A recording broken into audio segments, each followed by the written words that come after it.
Hello everyone, आप सब कैसे हैं? मैं उम्मीद करता हूं कि बहुत अच्छे होंगे और अपनी पढ़ाई को बहुत अच्छे से कर रहे होंगे। मैं Akash Kumar Bhadana ICT virtual classroom में आपका बहुत बहुत स्वागत करता हूं। मेरे प्यारे बच्चों, जैसा आपको पता है हमारी 6th क्लास है और हम लोग देख रहे हैं पृथ्वी हमारा आवास, जो हमारी पुस्तक है ज्योग्राफी की, और चैप्टर नंबर 7 आज हम लोग अपना कंटिन्यू करेंगे क्योंकि 6 को हम लोग कल बहुत अच्छे से पढ़ चुके हैं और बहुत अच्छे से उसको आपका समझ चुके हैं। और चैप्टर है हमारा देश भारत, चैप्टर नंबर 7। सभी बच्चे अपनी बुक निकाल लीजिए और चैप्टर को एक बार आपका देख लीजिए। और कल के चैप्टर में अगर कोई किसी प्रकार का डाउट है, आप लोगों ने रिवीजन किया होगा, तो आप मुझसे बच्चों सारे बच्चे जुड़कर आप अपना क्वेरी, अपना प्रश्न, अपना डाउट मुझसे पूछ सकते हैं। कोई भी स्कूल का कोई भी बच्चा, अगर कोई आपका डाउट है, कोई आपकी क्वेरी है, तो आप मुझसे पूछ सकते हैं। चलिए, अगर आपको कोई प्रश्न नहीं है, कोई आपकी क्वेरी नहीं है, हम चलते हैं सीधा डिजिटल बोर्ड की तरफ। देखिए, आप लोग सभी ध्यान दीजिए और इस पर आप लोग बात कर लीजिए। देखिए, मैं बताता हूँ। अब हम जो है अपने चैप्टर का जो हम बात कर रहे हैं, इस चैप्टर के अंतर्गत आपको बहुत सारी चीजें आपको समझनी है और इन सारी चीजों को आपको पढ़ना है। 7 नंबर का आपका चैप्टर है और इस चैप्टर में है हमारा देश भारत, और इसमें हम देख रहे हैं भारत का एक बहुत बड़े भौगोलिक विस्तार वाला देश है। कैसा है? बहुत बड़े भौगोलिक विस्तार वाला देश है। अब देखिए, अब हम जो बात कर रहे हैं कैसे विस्तारित है, कैसे फैला हुआ है। मैंने आपको ना बच्चों एक मैप पढ़ाया था भारत का, बेसिक मैप।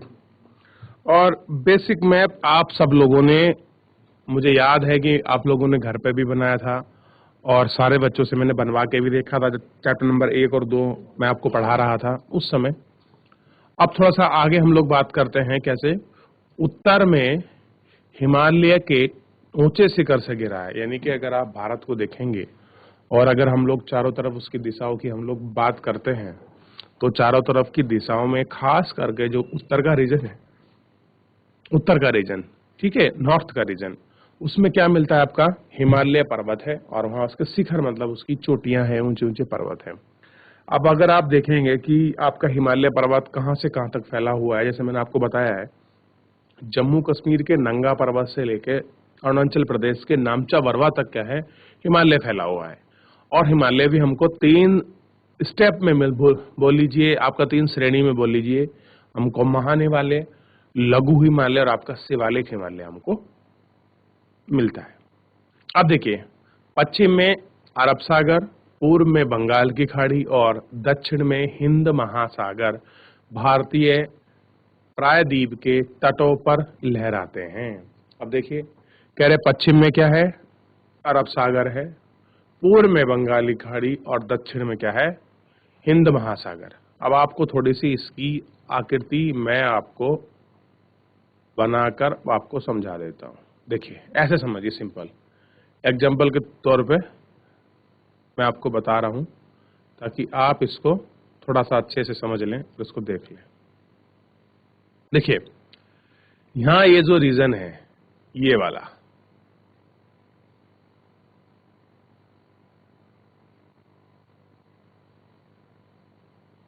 ये वाला जो आपका रीजन होगा, इस रीजन को थोड़ा सा ध्यान दीजिए। ये जो पूरा वो आपका रीजन है, ये है अरब सागर। क्या है? अरब सागर। और यहां मिलती है आपकी बंगाल की खाड़ी, ये पूरे रीजन में। यहाँ क्या है? बे ऑफ बंगाल है। और इसके नीचे मिलता है आपका हिंद महासागर। ये दोनों कहाँ मिल जाते हैं अंततः? हिंद महासागर में। ध्यान रहेगा इतना। अब जो हम बात कर रहे हैं, भारत का कौन सा हिस्सा क्या है, देखिए एग्जैक्ट नहीं बन रहा है, थोड़ा मैं वैसे कर, ये जो रीजन है, इस रीजन में और ये जो फैला क्षेत्र है, इस फैले क्षेत्र तक क्या पाया जाता है आपका बच्चों?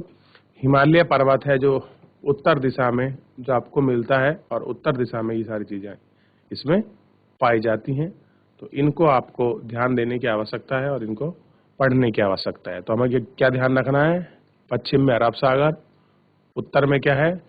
हिमालय पर्वत, और पूर्व में क्या है आपकी बंगाल की खाड़ी स्थित है और दक्षिण में आपका हिंद महासागर स्थित है। क्लियर है बच्चों? आगे देखिए, अब हम ना क्षेत्रफल की बात कर लेते हैं कि क्षेत्रफल क्या है। तो भारत का क्षेत्रफल 32.8 लाख वर्ग किलोमीटर है। आप लोगों को नोट करना चाहिए कि भारत का क्षेत्रफल कितना है। इस नंबर्स को आपका नोट कर लेना चाहिए। ये नोट नंबर क्या है? उत्तर में लद्दाख से लेकर दक्षिण में कन्याकुमारी तक इसका विस्तार है, और लद्दाख से लेकर आपका दक्षिण में जो आपकी कन्याकुमारी है, इसका इसमें आपका विस्तार है। ठीक, तथा पूर्व में अरुणाचल प्रदेश से लेकर पश्चिम में कच्छ तक। पूर्व में क्या है? अरुणाचल आपका प्रदेश है, और पश्चिम में आपका कच्छ है। वहां तक क्या है? ये पूरा रीजन जो है आपका फैला हुआ है। इसका विस्तार लगभग 2900 किलोमीटर तक है।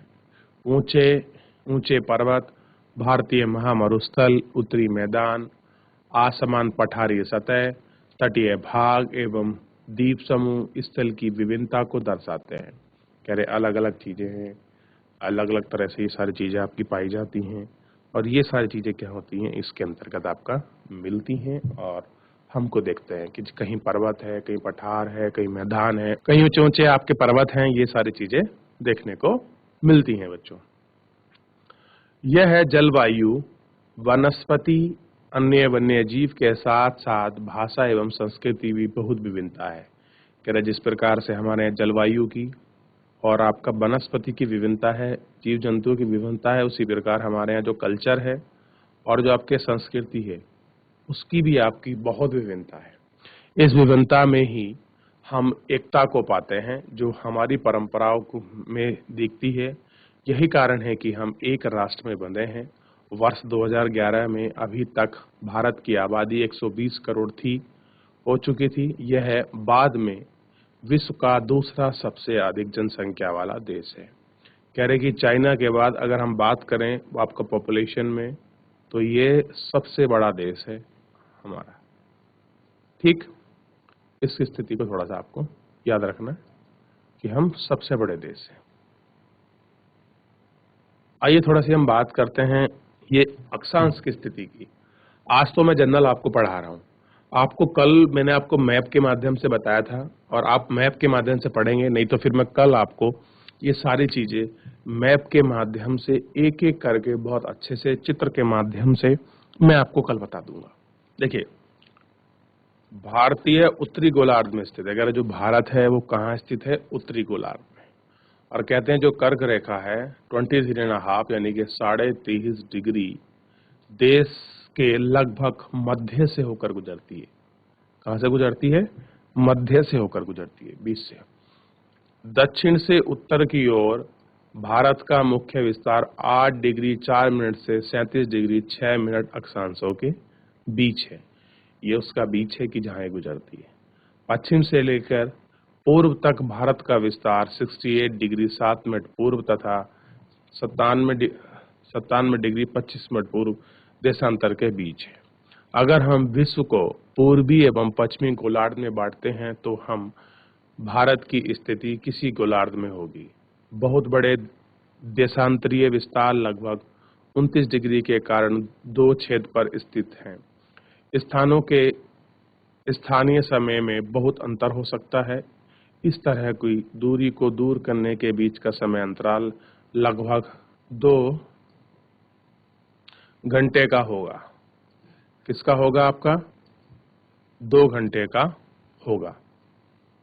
ठीक है, ये थोड़ा सा आपको देखना है कि 2 घंटे का होगा। जैसा कि हम पहले पढ़ चुके हैं कि एक देशांतर के लिए स्थानीय समय 4 मिनट का अंतर होता है, यानी कि अगर हम एक देशांतर को पार करके दूसरे देशांतर में हम लोग जाते हैं तो 1 मिनट का अंतर आता है। देखिए, अगर हम पूर्व की ओर जाएंगे तो हमारा समय 1 मिनट बढ़ेगा, और पश्चिम की ओर आएंगे तो हमारा 1 मिनट समय घटेगा। आइए देखते हैं। पश्चिम में गुजरात की अपेक्षा पूर्व के अरुणाचल प्रदेश के सूर्य उदय में लगभग 2 घंटे का अंतर है। कितने का? लगभग 2 घंटे का। आप पहले पढ़ चुके हैं कि 82 डिग्री 30 पर पूर्वी देशांतर का स्थानिक समय यानी कि स्टैंडर्ड टाइम, भारत का मानक समय क्यों माना जाता है? यह युगांतर को भारत का मानक युगांतर भी कहते हैं। युगांतर को हम क्या बोलते हैं? भारत का स्टैंडर्ड टाइम भी बोलते हैं। ठीक है, ये आपको ध्यान रखना है। भारत के पड़ोसी देश, 7 देश की स्थलीय सीमा इसकी सीमा से जुड़ी है। 7.1 आप इन देशों का नाम का पता लगाओ। आइए हम लोग देखते हैं कि सबसे पहले मैं ये आपको रीजन है मैं आपको दिखाता चलता हूं ताकि आप इसको थोड़ा समझें। देखिए, ये हमारा आपका तटीय क्षेत्र है और यहां तक कौन फैला है? आपका अरब सागर। ये रहा अरब सागर और यहां से पूरा कौन फैला है यहां तक? ये देखिए, ये रही आपकी बंगाल की खाड़ी और बंगाल की खाड़ी में ही है अंडमान निकोबार द्वीप समूह और इसके नीचे मिलता है क्या? बच्चों ध्यान दीजिए, उसी के नीचे है आपका हिंद महासागर। ये लक्षद्वीप और लक्षद्वीप पास में ये है मालदीव। ठीक, अब देखिए सबसे पहले आप पड़ोसी देश देख लीजिए। ये है अफगानिस्तान, यहाँ पीओके में लगती है सीमा अफगानिस्तान की। ये है पाकिस्तान, ये है तिब्बत, ये है चाइना, ये है नेपाल, ये है भूटान, ये है बांग्लादेश और ये है म्यांमार। आप इन देशों को अच्छी तरह से देख लीजिए और अच्छी तरह से इसको समझ लीजिए कि कौन से देश किस देश के साथ वो अपनी सीमा बनाते हैं, क्या स्थिति है, इसको आपको देखना होगा और इन सारी चीजों को आपको समझना होगा कि कौन सा देश कहां आपकी सीमा बनाते हैं। ठीक है, ये ध्यान रखना। ओके, चलिए अब थोड़ा सा इसमें हम लोग आगे देखते हैं कि कैसे ये सारी चीजें हो रही हैं और कैसे ये है। ठीक, अब थोड़ा सा हम लोग बात कर रहे थे बच्चों आपका देशांतर वाला सीन। देखिए सबसे पहले आप देखिए, ये देखिए पूरा। अब हम बात कर रहे थे एक रेखा की। ये रहा, ये देखिए, ये रेड लाइन में जहां से गुजार रहा हूं ये है कर्क रेखा। कौन सी है? कर्क रेखा। और इस रेखा को देखोगे तो आपको स्पष्ट समझ आएगा कि कर्क रेखा भारत के लगभग बीचों बीच से होकर गुजरती है। और जैसा मैंने आपको बताया कि कर्क रेखा एक काल्पनिक रेखा है, पृथ्वी पर वास्तविक रूप से कहीं नहीं है, लेकिन हम पढ़ने के लिए रेखाएं आपके ग्लोब पर खींची गई हैं ताकि हम उनको आसानी से आपका पढ़ सके, उनको समझ सके। क्लियर है? अब देखिए, जैसे मैंने आपको बताया था, इस तरह की जो लाइन आपकी ग्लोब पे होती है हम उनको क्या कहते हैं? अक्षांश रेखा। मैंने अपने बच्चों क्षमा चाहूंगा, ध्यान दीजिए, इस तरह की रेखा को बोलते हैं देशांतर रेखाएं और जो रेखा इस तरह खींची होती हैं उनको बोलते हैं आपका अक्षांश रेखाएं। क्या बोलते हैं? अक्षांश रेखाएं, उनको हम लोग आपका कहते हैं। क्लियर होगा? ये थोड़ा सा आपको ध्यान रखना है कि अक्षांश रेखाएं कहाँ है, देशांतर रेखाएं कहाँ है। क्लियर हो गया इतना बात? चलिए आगे देखिए, इनमें से कौन कौन से देश हैं जिनकी सीमाएं समुद्र से नहीं जुड़ी हैं? दक्षिण में समुद्र में स्थित 2 द्वीप श्रीलंका और मालदीव हमारे पड़ोसी हैं। पाक जल संधि भारत को श्रीलंका से अलग करती है। राजनीतिक एवं प्रशासनिक, अब देखिए पाक जल स्टेट को देख लीजिए, ये है पाक जल संधि और ये बहुत बार बहुत परीक्षा में प्रश्न पूछा जाता है कि पाक स्टेट कहाँ है, पाक जल संधि कहाँ है? तो पाक से हम पाकिस्तान समझ लेते हैं, जबकि भारत और श्रीलंका के बीच है। और ऐसे मान सकते हैं कि बंगाल की खाड़ी और अरब सागर को जोड़ने वाला मेल्टिंग पॉइंट है जो आपके वाटर बॉडी को ऐड करता है और लैंड बॉडी को आपका सब्ट्रैक्ट करता है। ध्यान रहेगा? चलिए आगे देखिए, अब इसमें थोड़ा सा आप देखेंगे और आप समझेंगे तो आपको चीजें क्लियर होंगी। भारत एक विशाल देश है प्रशासनिक क्रियाकलाप के लिए 28 राज्य और 8 केंद्र शासित प्रदेश हैं। कितने हैं बच्चों? 8 आपके केंद्र शासित प्रदेश हैं और 28 राज्य हैं। ये ज्यादा हो गए बच्चों, कुछ अंतर है, मिसलेनियस है। चलिए ये मैं आपके टास्क छोड़ के जाता हूं कि हमारे कितने केंद्र शासित प्रदेश हैं, और वैसे मैंने सब लिखा रखा है। जब चैप्टर 1 पढ़ा था मैंने आपको केंद्र शासित प्रदेश भी पढ़ाए थे और पूरे भारत के राज्य भी पढ़ाए थे। देखियो यहाँ से आप लोग राज्य पूरे काउंट कर सकते हैं, क्लियर है? और जितनी यूटी हैं उनको भी आप कैच कर सकते हैं, ठीक है?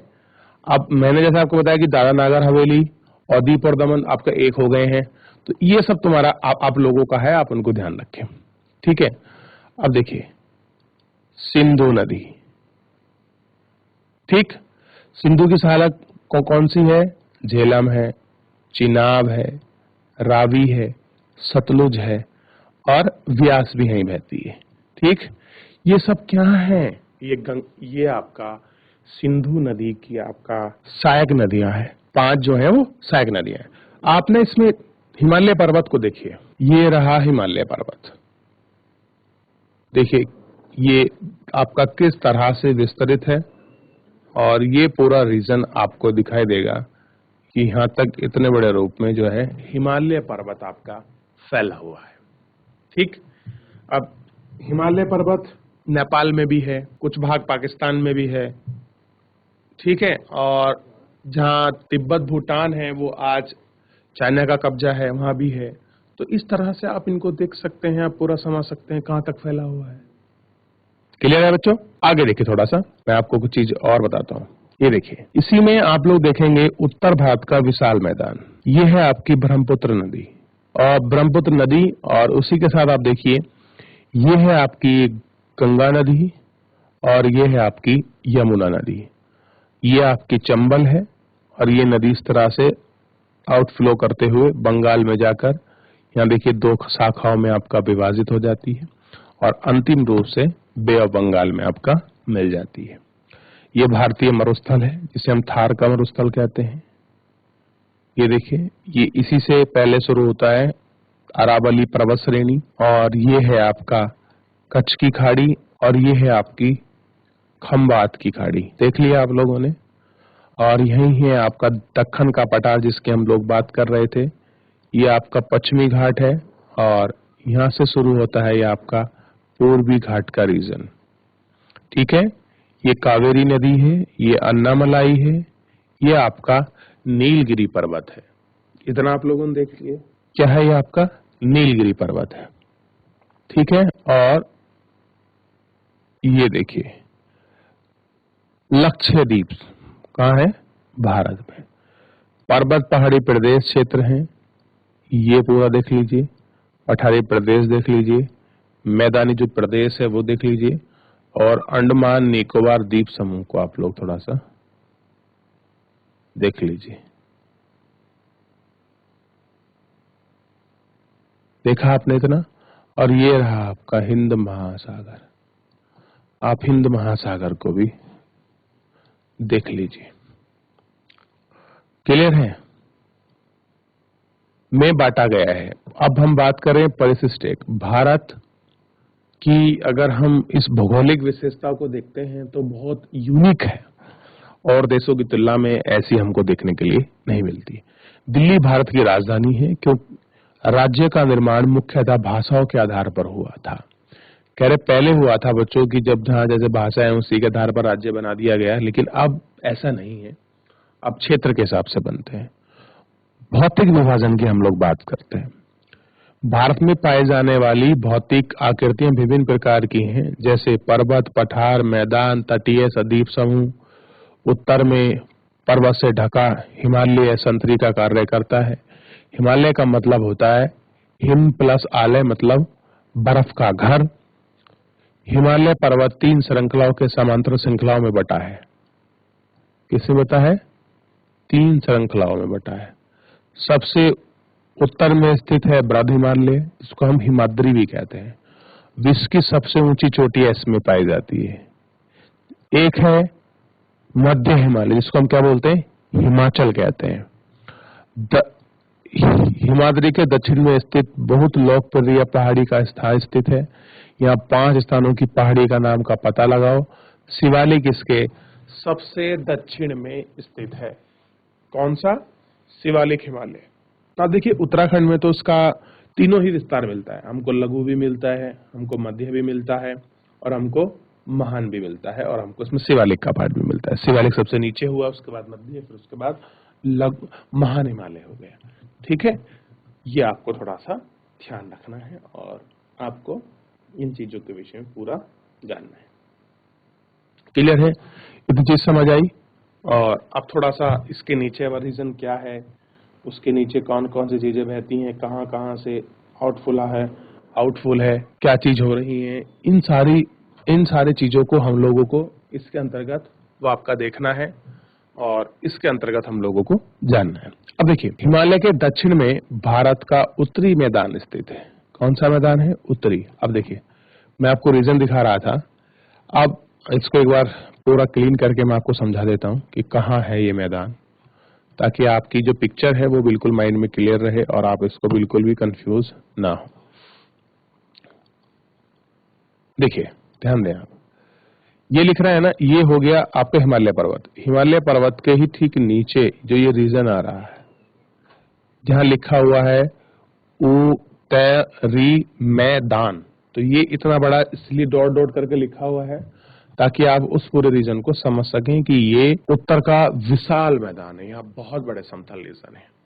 अब देखिए इस मैदान को कौन बनाता है, तो गंगा की जो सहायक नदियां हैं और जो गंगा है, इनका जो आपका डिपोजिशन है वो पहले यहीं आउटफिल हुआ है, जिसके कारण ये इतना बड़ा विशाल मैदान, गंगा, ब्रह्मपुत्र, सिंधु नदी, ये तीन इतनी बड़ी नदी और उनकी सहायक नदियां इसमें सपोर्ट करती हैं इसको बनाने में। अब देखिए समझ लीजिए, ये मैदान समतल तथा सपाट है।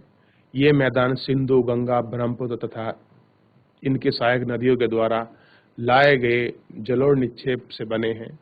नदियों के ये मैदान कृषि के लिए उपजाऊ भूमि प्रदान करता है। यही कारण है कि इन्हीं मैदानों में जनसंख्या अधिक है। कैसी है? इन मैदानों में जो आपकी जनसंख्या है वो अधिक है। भारत के पश्चिमी हिमालय में भारतीय महामरुस्थल स्थित है। यह शुष्क, गर्म तथा आपका रेतीला स्थल है। यह वनस्पति भी बहुत कम मात्रा है, और कह रहे कि कैसा है? शुष्क है, रेतीला है, सब चीज है, और ये बहुत कैसा है? बहुत आपका कम मात्रा में है। अब इसको समझिए, उत्तरी मैदान के दक्षिण में प्रायद्वीप पठार स्थित है। इसकी आकृति भुजाकार है, इसका धरातल काफी ऊंचा नीचा है। इसके क्षेत्र में बहुत सी पहाड़ी श्रृंखला तथा घाटी स्थित हैं। इसके उत्तर पश्चिम में अरावली श्रृंखला स्थित है, जो विश्व की सबसे पुरानी श्रृंखला है। हम कह रहे विंध्य एवं सतपुड़ा भी महत्वपूर्ण श्रृंखलाएं हैं। इन श्रृंखला से होकर नर्मदा तथा तापी नदी बहती है। ये पश्चिम की तरफ बहने वाली नदी हैं जो अरब सागर में गिरती है। इसी पठार के पश्चिम में पश्चिमी घाट से आदरी का पूर्वी घाट में स्थित पश्चिमी घाट का विस्तार समान रूप है, जबकि पूर्वी घाट के बीचों बीच एक आपका टूटा हुआ है और असमान है। चित्र 7.3 में इस पठार को खनिज कोयला की आपकी प्रचुर मात्रा है, यानी कि इसके यहाँ इन सब चीजों की आपका प्रचुरता है और बहुत अधिक मात्रा में पाई जाती हैं। ठीक है, ये आपको देखना है। अब आपको सतपुड़ा और विंध्या भी आपको देखना है, नर्मदा तापी नदी भी आपको देखनी है, और अरब सागर में गिरती ये भी देखना है। पूर्वी घाट और पश्चिमी घाट भी आपको इसमें देखने हैं। अब देखिए बात करते हैं पश्चिमी घाट के पश्चिम में पूर्वी घाट के पूर्वी मैदान स्थित है। पश्चिमी पूर्वी घाट काफी सकरे हैं, पूर्वी मैदान काफी आपके चौड़े हैं। ये आपको ध्यान रखना है, कैसे हैं? चौड़े हैं। अब देखिए सबसे पहले देखिए, ये रही तापी नदी,